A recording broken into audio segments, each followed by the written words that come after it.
Shwmai a croeso cynnes, and welcome to the What's Your Story podcast. I'm James Owen, a Welsh filmmaker and storyteller, and I'm passionate about sharing stories. This podcast is all about business owners sharing their journey, and we'll be speaking with directors, entrepreneurs and creatives from all across Wales to learn from their experiences. We believe everyone has a story to tell. What's your story? Shwmai, croeso cynnes, welcome to the next instalment of What's Your Story. And today we've got a guest to talk about drinks, hot drinks. And, you know, with winter coming up, do you know, this is probably a really nice thing you want to drink in front of the fire, cook it up in the winter. This is, in fact, the winter warmer product by Tidy Tea. And today in the studio, I have the co-founder, who is also known as T-Boy. Huw is in the studio with us today, joining us on What's Your Story. Huw, diolch am dod, and thank you for coming in to bring some tea. Oh, no problem at all. Yeah, shwmai. Shwmai. Nes i cwrdd â ti, Huw, I dod mynd in a siarad amdano cynnyrchu about your business and your products. So for those who are listening and watching, you know, in simple terms, in a couple of sentences, can you sum up what is Tidy Tea? Yeah. Tidy Tea, we're a fun young brand from West Wales, and basically we're producing an awesome range of teas, all plastic-free and home compostable. Wow, there we go. Oh, you've been nailing your script here. You said that in a really nice, concise way, which is fantastic. And, you know, we got the product here. We're going to talk a little bit about this and the brand itself. But your background isn't, even though you are a tea boy, as you're known as, and your co-founder also is tea lady, but you've come from a background of farming. You are a farmer at heart. Remind me, are you third generation farmer? Or fourth generation. Fourth generation, yep. Sorry. Yeah, no, so we farm up in North Carmarthenshire, just across the Tavy from Lampeter. And we've got pedigree beef shorthorns, and we've got sheep as well. And we've been doing that for a long, long time. And it was just sort of like, how do we do something different with the farm? And, you know, things that happen in life, you know, these life curveballs like COVID, right? You know, the credit crunch, or better yet, what was after the credit crunch? We've had all sorts of economic things that happen. But out of that, in fact, Catherine, who was on the podcast a couple of episodes ago, she loves this concept in around yin-yang. And when there's a crisis, there's opportunity. And, you know, your story is of that. Out of the crisis, you had an idea to start a tea company, because that's how it happened at home. You and your wife were discussing about starting a new business, because, you know, it's quite clear farming is tough business these days. You know, it is so tough for farmers to make a living and to earn a profit. Yes. Because, you know, I think there's this perception that farmers are loaded and have lots of cash. They might have assets and capital. Absolutely. But they're not cash rich, are they? No. So it's tough to be in farming. Yeah. But you had this idea about starting the tea company. Tell me about that story of inception, about how you came to this idea. Well, during lockdown, we had time on our hands, and time on our hands more in the evenings, really, not really during the day on the farm. And there was lots of things going on, and we were thinking, well, what can we do? Can we do something, was the first question. Then say, okay, should we do something? But then it's like, what can we do? And we'd had a load of ideas sort of thrown about, and it was just sitting down on the table with a cup of tea.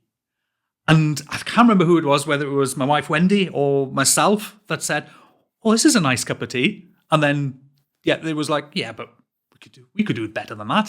Can you remember what sort of tea it was? PG tips.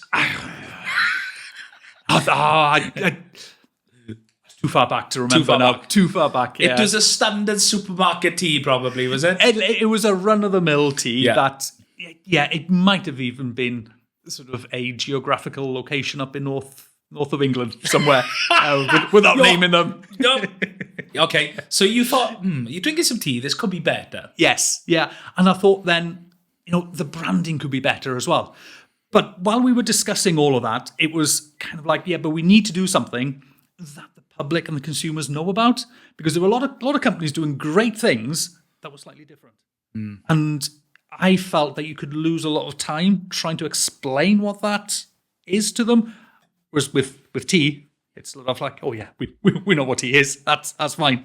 Yeah. And then that's kind of where it then blossomed. And I had friends in the tea industry as well. That just sort of helped us start on that journey. And and it's been a mad journey since. And as your background is in farming, and obviously that's something that you've inherited through your family. But your background is in food specifically. If we're talking pre your business, so I think you're a good head start because you've obviously built a strong network in the food industry to be able to come up with this pretty quickly. So talk me through. You had this idea of a sanity company. How did it progress from there? Did you already have the name, the brand? Did you know what tea flavors you were going to do? Yeah, no, none of that at all. None of that. So as soon as we had the idea that we wanted to do tea, it was then reaching out then to my contacts. And because of the amount of years I've been within the food industry, working as sort of like a food inspector and a consultant, then I had that network kind of in place. So it then was like, okay, what tea works? What tea would we like to drink that we'd want to give to the customers? Because there's no way that we would want to give something out to a customer that we wouldn't drink ourselves. And from that point then, the ideas started to flow in. But because we're a family company, we also wanted to get our kids involved as well. And there's no way that they were going to stay quiet. If you know our kids, no, they ain't staying quiet. So they have a lot of opinions? Oh, yeah. Because they're quite a wide age range. So, the opinions were coming in, pretty fast. And in fairness to them, they had some good ideas as well. Yeah. And in fairness, we thought, well, we can't leave them out now. So we then had to get them all then to sign the boxes, the ones that they sort of helped get involved with. Oh, wow. So we've got this is the winter warmer, and I can see in the back, and this is the 15 plastic-free pyramids. We'll talk a bit about that. But yeah, on the back, sample approved. I don't know if that's a H or a W. Edwards, obviously. Oh, that's Wendy. Wendy. That's Wendy. There we are. Yeah. Wendy's got terrible handwriting. Approved for parking. Win. That's it. That's our youngest. That's our youngest. How old is Win? He's 15 now. Oh, okay. Yeah. That's great. Win is on the back of the box here. No, I won't show that. That's fraud, that is. You could take that. But okay, so you got the kids involved, which is great. And then the name, where did that stem from? That was very... I hate using this phrase, but it was very organic. It was just something that we wanted that was quite sharp, quite snappy, something that would represent what the tea is, but equally something that represents us as a business as well and where we are. So we wanted to put a Welsh twist on it, but it's like, how do you do that in a snappy kind of way with tea? Yeah. And it was just one of those things that just came. It wasn't through going through spreadsheets and trying to work things out. It just came. And we thought, right, there we go. We're sticking with that. And as soon as we got that name, it was straight on the company's house to make sure nobody else had taken it. Excellent. Have you trademarked it? Yes, absolutely. Oh, well done. That's good. I know a lot about that. But yes, do you know what? It's a fantastic name. Tidy Tea. It rings off the tongue, so rolls off the tongue so well. And it's short and snappy. And also, it sort of sums up Welsh culture, tidy. Yes. As this phrase we often say in Welsh. Tidy. It's just like, what does that even mean? You think, oh, my house is tidy, it's clean, but tidy.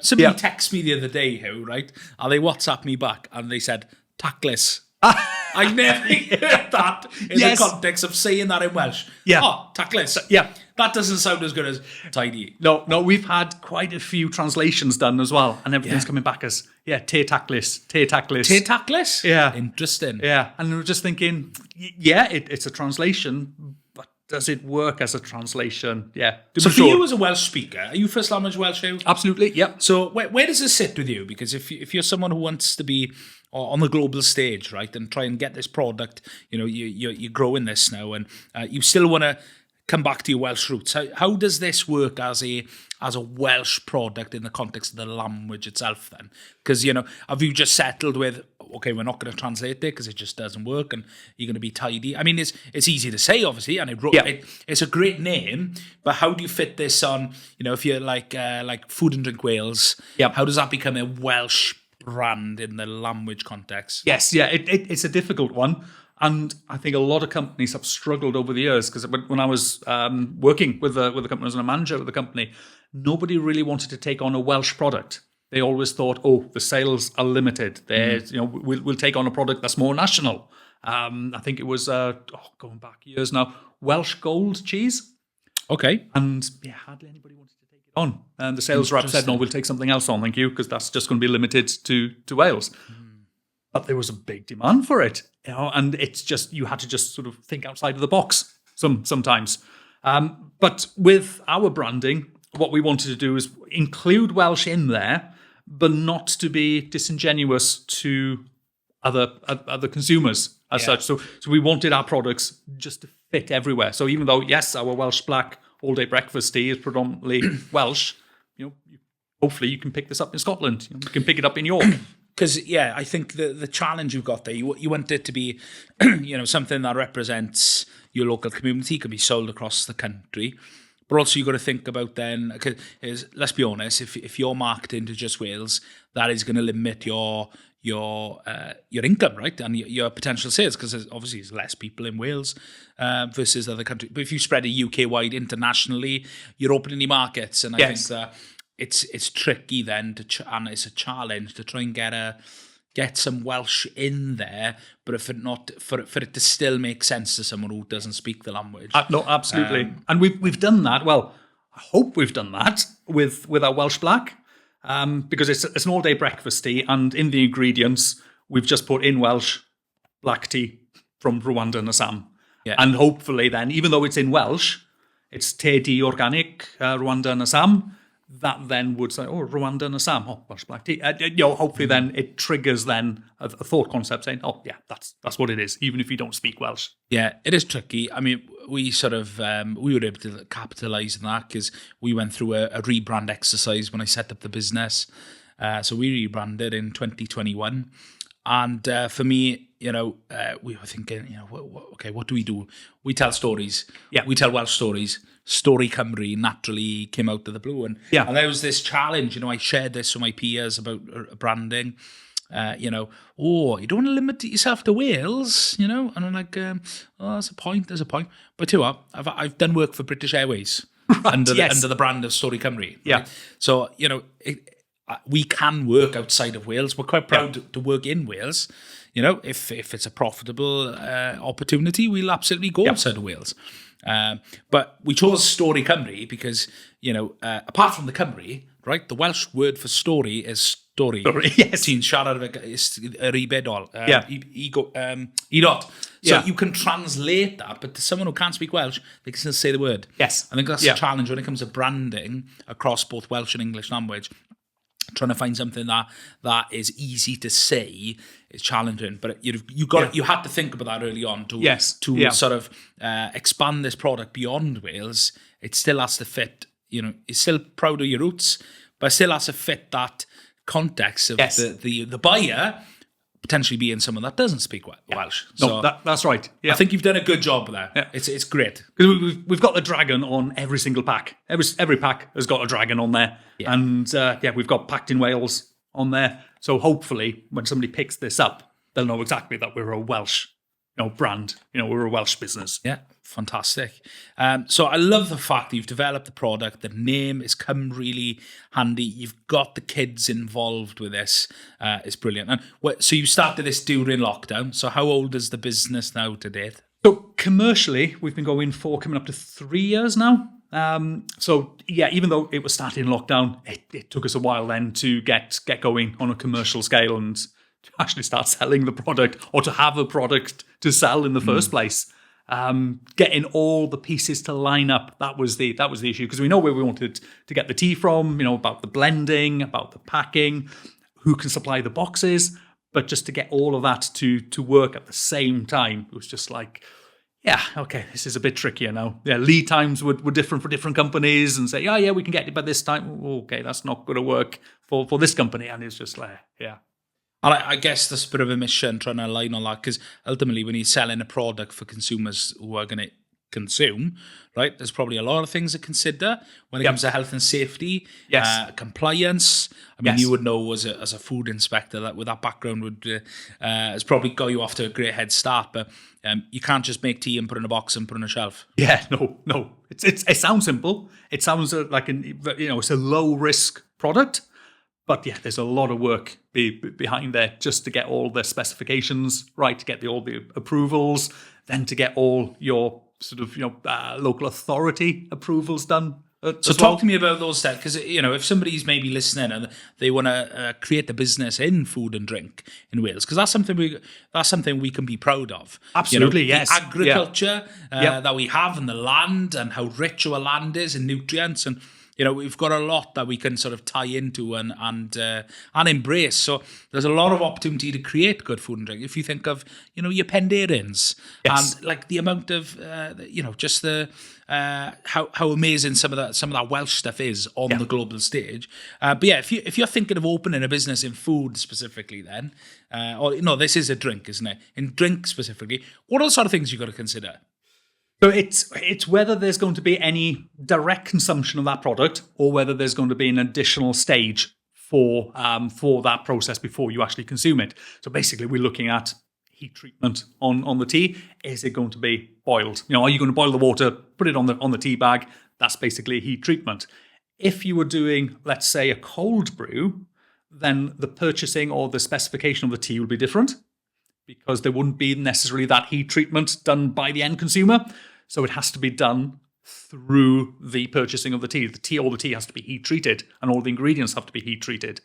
There is a minefield there, but what's great about sort of Wales, and I know the Welsh Assembly, they get slated for a lot of things, but they do things, some things that are fabulous and are envious throughout the UK, and that is the support that food and drink businesses get.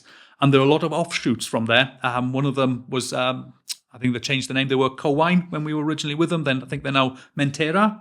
And if you're a food and drink startup, let's say, or if you've got that seed that you're thinking how to develop, you just contact them. Yeah. And they then will sort of set you up and say, right, okay, this is what you now need to consider. And they've got everything there ready to help you. Yeah, I think Co-Wine, it might still exist as a brand, but this is what happens in the world of Welsh business, public sector contracts. Yes. So somebody has taken over the contract. Mentera, they're a large organisation in Wales. Yeah. Very good organisation. I would argue they do public sector contracts much better than other partners who deliver the work. So Business Wales, as an example, is run by a public sector company that won the contract to deliver that piece of work. So it's the same. So I think Co-Wine as a brand might still be there, but I know Food and Drink Wales is delivered. Mentera, a brilliant organisation. In fact, I actually did a workshop in conjunction with a marketing company in Swansea, where we delivered some training in around storyboarding and storytelling. That was actually in Lletty Cynnin. There were a couple of brands there, Vellinball Brewery, GG's Ice Cream, the Royal Food Drink business. There were loads of gin companies and all these in the room. You're right in that sense. The support that's available for food and drink, because as I said, it's great that the Welsh government see the opportunity that these businesses have to import and export and sell the product out of Wales as well. Well, that's it. Well, we're a country of 3 million. 3 million. So we need to look for more consumers. Absolutely. Yeah. So you also do coffee as well. We do. That's another story. Yes. Was that the idea from the inception to do coffee, or that's just again, that kind of developed because of the product itself. We've got the plastic-free pyramids in here. We thought, what else can we do on that sort of same theme of like a bag that's plastic-free? And so we could do coffee. And then we had a trial. I think we had something like 500 units. So boxes of 8, very similar to this. We sold out. We sold out. And it's just like, we hadn't anticipated we were going to sell out so quickly. And what do you call that? Is that tidy coffee? Tidy coffee. What a surprise. So you've sold out of coffee. Yep. Okay, another product. Now, what we've got on the table here, you've got the pyramids themselves. So, this is your typical standard tea product. It is. I'll open the box, and they're just pyramids that you would put in your... I'm going to take it out of the plastic. Yep. Why not? This is how tea bags come in. Well, the pyramids themselves. Yep. They're obviously... I've just ripped open the bag, and there's tea all over the floor. Well, there we go. I didn't plan that. So this is your standard tea bag. It is, yes. Right? Yep. That's one of the products you've got there. It is, yeah. So basically, we've got 15 pyramids in every bag. And basically, There we go. So it's just dropping that into your mug cup, and then just putting the hot water on there. And the beauty about the tea bag is you can just leave it in there for however long you want. So if you like a strong tea, just leave it in a bit longer. If you don't, you can pull it out. And the one thing that we wanted to do as well is with the quality of our tea, we wanted it to stand up by itself. So if you want to add milk, by all means you can add milk, but the quality of the tea will mean it can stand up by itself, so you don't have to add anything to it. I'm gonna have to try some of this because I'm a big coffee drinker, Huw. Right. I'm not a fan of tea, but I'm gonna see if some of these flavors might win me over. I'll tell you, but I'm going to get told off by Wendy when she hears this. So the one you've got there, the winter warmer, you don't have to add hot water to that. It goes well with gin or vodka as well. I can hear her screaming down the phone. Yeah. Okay. Well, that's an interesting recipe. But brilliant. But on here, it says plastic-free pyramids. Yes. You have got plastic in the bag there? No, I haven't. That's not plastic? This is not plastic. Okay. This is cornstarch. But it looks like, and it feels like plastic. Yeah, absolutely. Yeah, Okay. and it's got the same properties in terms of longevity, in terms of protecting the product then, in terms of longevity. But that'll break down in a compost bin. So is that recyclable? Yes, it is. Yeah. Yes. Yeah. So everything that we do here is recyclable. Yeah. Amazing. And the actual pyramids themselves, obviously. Yes. Wow. Yeah. So you thought, and this is something, is this something you actually believe in, sustainability, or is it just a tick a box exercise? No, it's something we wanted from the start. Because as farmers, we are very sustainable at home on the farm. So it is something that was kind of ingrained into us. So we wanted to push that forward through our products as well. But it had to be something that we believed in rather than just ticking a box for it, because then we kind of trying to stand behind that claim. Because sustainability is a big, but I hear it all the time. I get a bit bored of it, to be honest. Absolutely. People try we're sustainable. Are you really? But what does that mean? Because when we say we're sustainable, we're purchasing sustainable teas, but it also means to us, I'm not sure if anybody else mentions this, we as a company have to be sustainable as well. That's what part of that means to us. It's we can sustain what we're doing. Yes, we want to be plastic free. Yep. Can we sustain that? Yep. Yes, we can. Are Yorkshire tea sustainable? I'm not getting involved in there. Not getting involved. No. Well, you can put the tea bags back in the box because you've got the other product as well. Because you've got the pyramids themselves, the bags, and then you've developed another form of the tea itself in these little sachets. We have. So what we've got here is basically just one pyramid, single pyramid in every one of our envelopes, and this was really based on customer feedback, customer demand. So there's a pyramid inside that. Yeah, I'll open it up. Wow, it doesn't look like there is. So it's just a paper bag. Oh wow. Yeah. So I see. I thought there was going to be tea in the sachet which you tip in or something, but okay, yeah, it does make sense. Yeah. So if you're a B&B or glamping pods, or equally if you wanted to walk up Pen y Fan, you can take this with you and just have a flask then of hot tea rather than taking a flask of. Yeah, have you had some tiny tea at Pen y Fan? No, not yet. Oh, that's something you could do for social media. I think it would need. Last time I was up there, I couldn't see further than my hand. Wendy came up with me, and she wasn't impressed that day. Brilliant. Well, it's fantastic to hear about the growth, and you're someone who outside of work. You still have, commitments in your food inspector work, as well as on the farm. You're looking after the farm, right? Yeah. But you're at a crossroads here where the business is growing. You've got orders coming in, and you're at this growth point where I've been, and we experience all in business. There's all different levels of growth and different challenges that brings. So, tell me, where's the business at, and where's it going in terms of growth? Well, where we are now, we're pretty much at a crossroads, I think, because Wendy, in fact, has just a fantastic job to get us to where we are now. And the level of work needed, I'm now sort of coming in to just offer up a bit more support to Wendy in that regard. But I say we're at that crossroads where we need bigger premises. We haven't got a van yet. We need to buy a van as well to do our deliveries, and everything now is just on a much larger scale.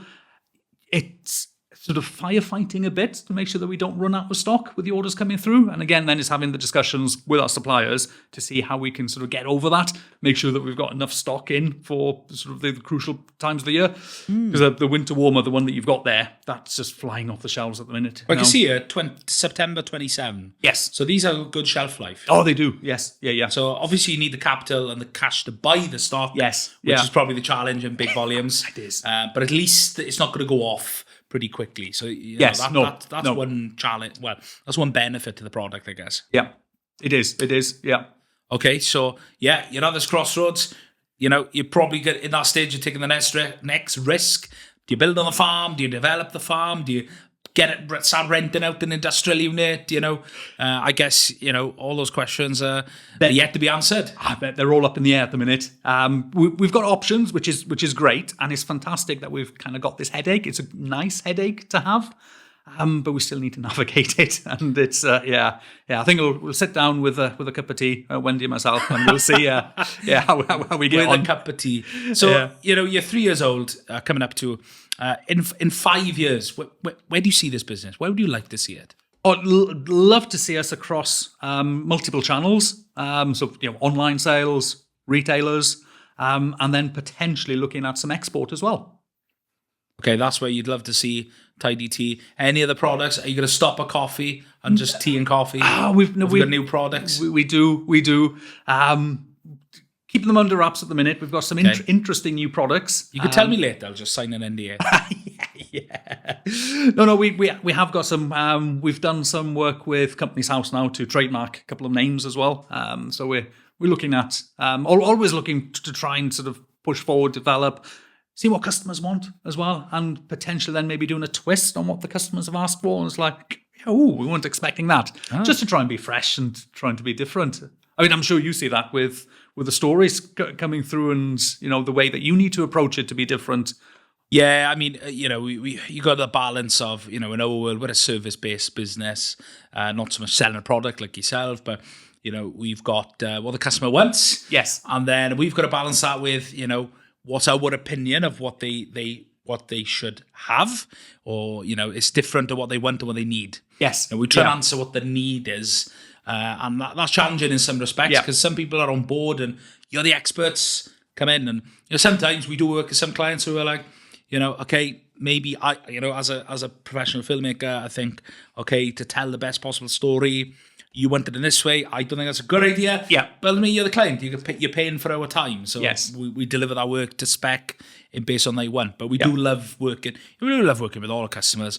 But it's great when you have those customers on board who trust us to bring our ideas. Because, we could be producing films for, more recently we've done work for a beer bottle shop and tasting room.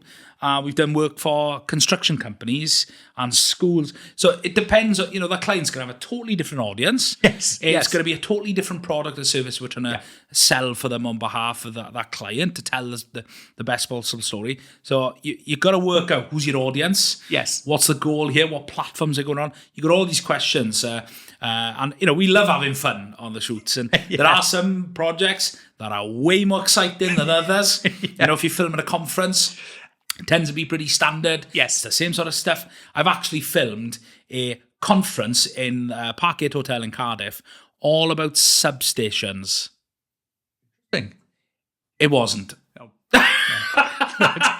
These guys were like nerding out and geeking out, right? One bit was quite interesting. They're talking about actually the risks, the cyber risks on substations. Because substations now are getting more and more connected to the network, they're actually way more hackable than anything. So somebody like Russia could hack into our grid and actually shut down the electric. That's a possibility. That's not good. It's not good.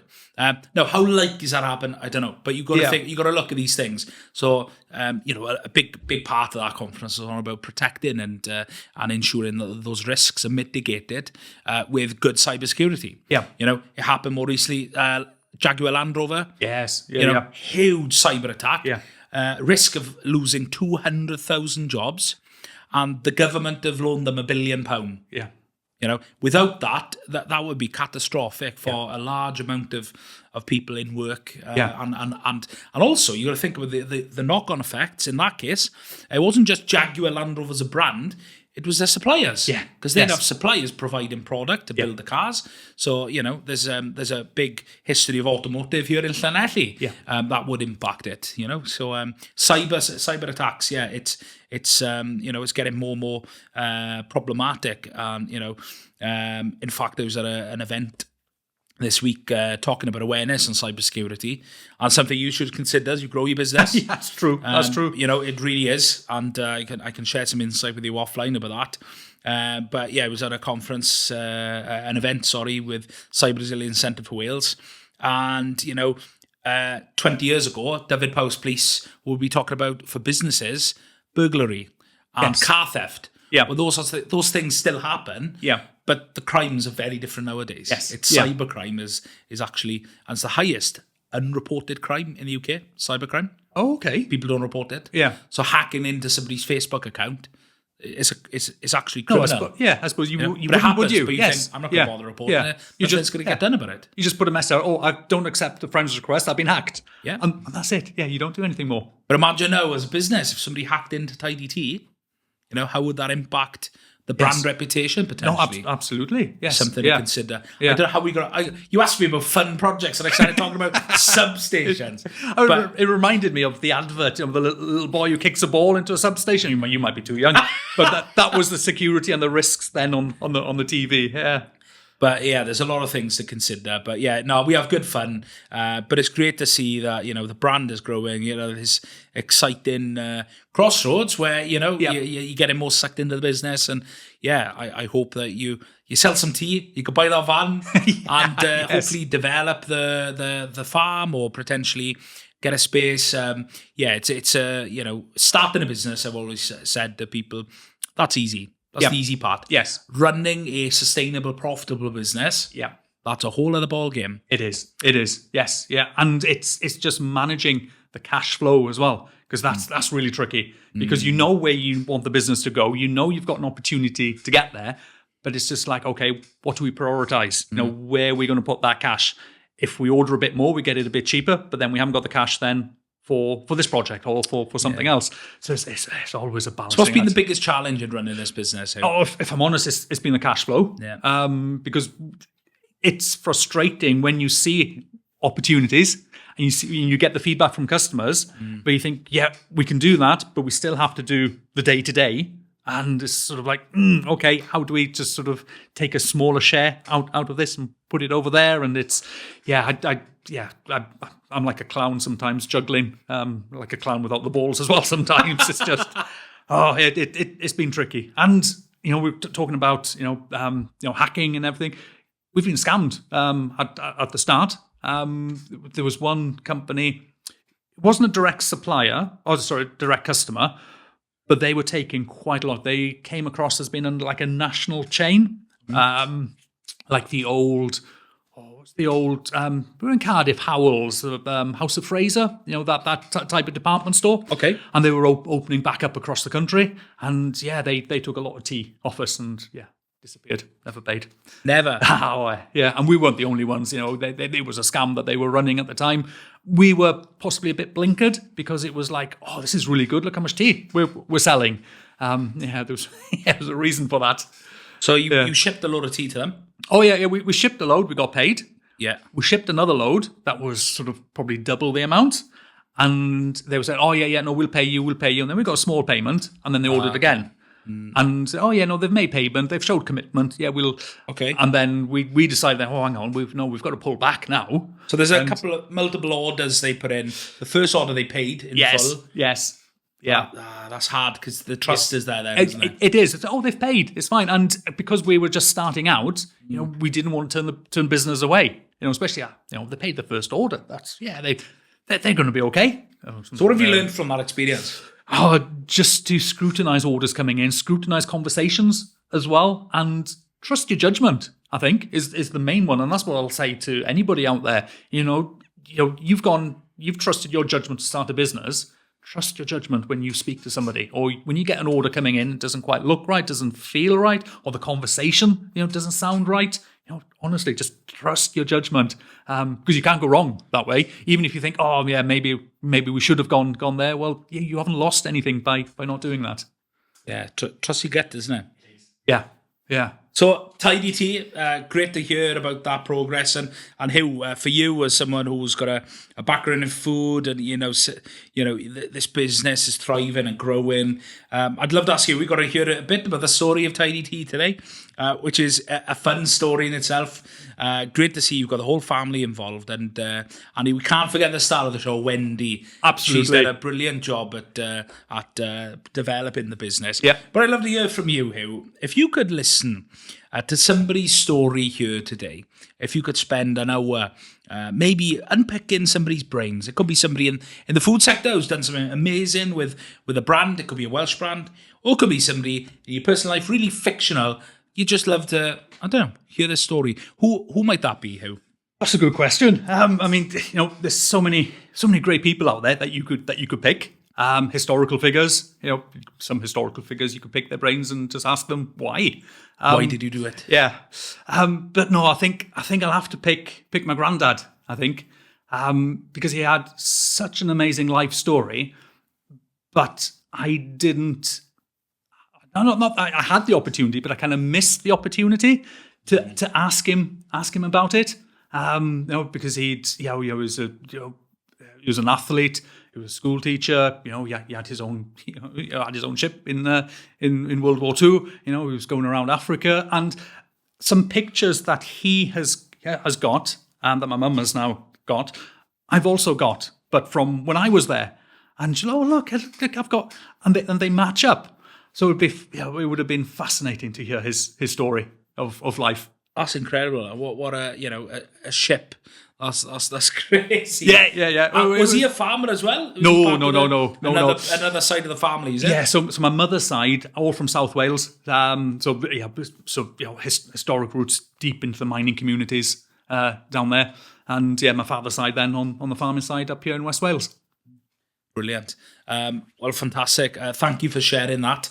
Huw, it's been a pleasure to chat and to get to hear the story behind. Oh, I was trying to leave that to the end of the podcast. I just sneezed and I couldn't let it go. But it was sorry. It's been great to get to hear your story about the brand, Tidy Tea. It's got a fantastic name. It's built on Welsh culture. It's fun. And I really could see this, going across the world. And, how amazing would that be to see a small little farm in Llambed on the global stage selling Tidy Tea. But Huw, diolch am dod, diolch am rannu dy stori di a Wendy ar plant. Really appreciate you coming in and telling us all about Tidy Tea. And for those who are listening and watching, where can they find some Tidy Tea? Just go online, www.tidytea.com. Yes, simple as that. Yep. Are they on the shelves in the supermarkets yet? Not yet on the supermarkets. We're supplying through Castellhawel, Blasa Fwyd as wholesalers. So they do get to places that we don't actually know where they end up. So we get people coming to us and say, oh yeah, I bought your tea down in Penarth or bought your tea up in Penarth. Could this go in the supermarket? Yeah. Oh yeah, if any supermarkets are out there, this will increase their sales. If you're a buyer in Tesco's or Asda or any other large supermarket, put some Tidy Tea in the shelf. That'd be great. Yeah. Diolch Huw am dod a diolch am rannu stori di. Na, pleser. Diolch.